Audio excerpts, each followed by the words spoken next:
MLA Pinnelli Ramakrishna Reddy అరాచకంపై ఎన్నికల సంఘం serious గా ఉంది. పోలింగ్ జరుగుతున్న సమయంలో తన మనుషులతో కలిసి పోలింగ్ బూత్ లోకి వెళ్లిన పిన్నెల్లి అందరూ చూస్తూ ఉండగానే ఈవీఎం ను ధ్వంసం చేశారు. దీనిపై పోలింగ్ సిబ్బంది, పోలీసులు కూడా ఇప్పటి వరకు సైలెంట్ గా ఉన్నారు. పైగా గుర్తు తెలియని వ్యక్తులు ఈవీఎం పగలగొట్టారంటూ ఈసీకి ఫిర్యాదు చేశారు. అయితే వీడియో వెలుగులోకి రావడంతో ఈసీ సీరియస్ అయింది. ఈవీఎం ఎందుకు పగలగొట్టారని ప్రశ్నించిన మహిళను కూడా పిన్నెల్లి దుర్భాషలాడుతూ హెచ్చరించారు.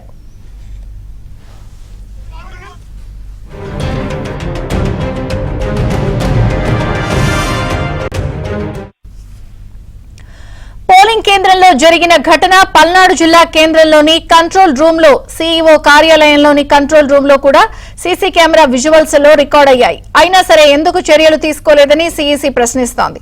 గుర్తు తెలియని వ్యక్తులు పగలగొట్టారని ఫిర్యాదు చేయడంపై అనుమానం వ్యక్తం చేసింది CEC.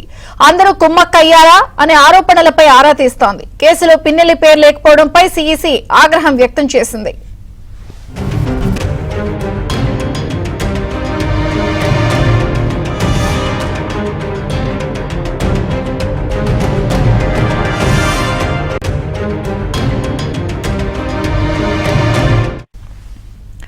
Pinnelli Ramakrishnareddy Palvai gate polling booth లోకి వచ్చిన వెంటనే సిబ్బంది నమస్కారం చేశారు.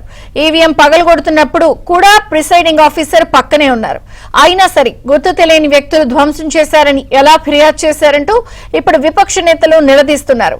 సీసీ కెమెరాలో ఫుటేజ్ రికార్డ్ అవుతూ ఉంటే కంట్రోల్ రూమ్ సిబ్బంది ఎందుకు గమనించలేదని ప్రశ్నిస్తున్నారు.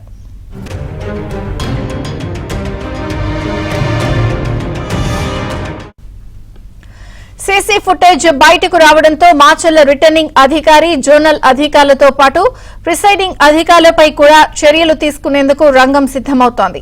ఇప్పటికే సీఈఓకు కేంద్ర ఎన్నికల సంఘం నోటీసులు పంపింది. ఎమ్మెల్యే పిన్నెల్లిపై ఎందుకు చర్యలు తీసుకోలేదని సీఈసీ ప్రశ్నించింది. వెంటనే కేసు నమోదు చేసి అలర్ట్ చేయాలని ఆదేశాలు జారీ చేసింది.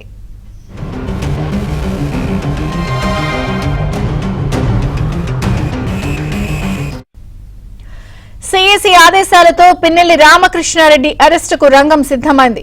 ప్రత్యేక బృందాలుగా ఏర్పడిన పోలీసులు పిన్నెల్లి కోసం గాలిస్తున్నారు. అయితే గాలింపు విషయాన్ని ఇప్పటికే కొందరు పోలీస్ అధికారులు పిన్నెల్లికి చేరవేసినట్లు తెలుస్తోంది. పిన్నెల్లి కోసం ఇప్పటికే ఒక బృందం హైదరాబాద్ లో గాలిస్తోంది. ఈవీఎం ధ్వంసం చేసిన ఘటనలో కనీసం 2 ఏళ్లు శిక్ష పడే సెక్షన్ నమోదు చేయాల్సి ఉంది. అలాగే పిన్నెల్లిపై హత్యాయత్నం కేసు నమోదు చేసే అవకాశం ఉందనే ప్రచారం జోరుగా జరుగుతోంది.